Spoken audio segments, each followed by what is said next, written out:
Here we're going to briefly look at the Pico text editor as another text-based option for editing files.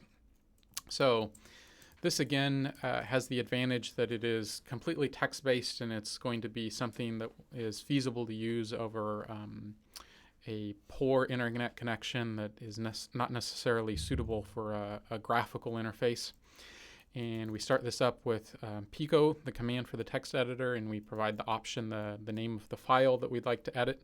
So we have a sample Python file here. So we start this up, and once it has started up, you will see the contents of the file. So this is a little Python program that computes pi using Archimedes method. And you can navigate using the arrow keys. So I'm up and down arrow, and then left and right. And then anytime I want to enter text, I can just go ahead and start typing that and get rid of it in this case, because that's not real Python code, obviously. Now, the nice thing about this, maybe compared to VI, is that instead of having to remember absolutely everything about how it works in terms of key commands, there is this very rudimentary menu down at the bottom of the screen. So you can see options for get, help, exit, etc. If you're wondering about this little caret character kind of pointing upwards, that's representing that you should press Control. So for example, if I wanted to exit, that would be Control X, or if I wanted to write out or save the file, that would be Control O. So I'll do Control O here, and it'll ask file of name to write, and the default is the one that I've already opened. So I can go ahead and hit enter, and I get the message back that it wrote 27 lines. So some people feel a little more comfortable with this, that they can always do a few basic things and have reminders of that down at the bottom of the screen.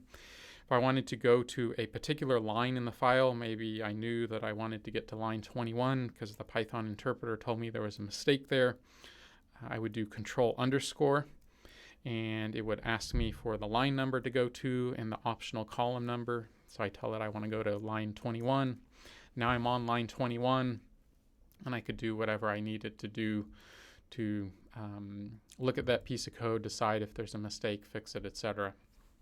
So go ahead and exit from this, and also look at our other little C++ test program. So again, you notice that it does this highlighting because it understands C++ and Python code, so different things are different colors depending on their significance in the program. But this is another option that you may want to consider. In general, I would say that few programmers use Pico as their main editing tool, but it is handy to have some experience with a text-based editor. If you are in a situation where you have kind of a bad internet connection or something, it's going to be much more responsive than a graphical interface running a program on the Linux machine but displaying the graphics on your local machine.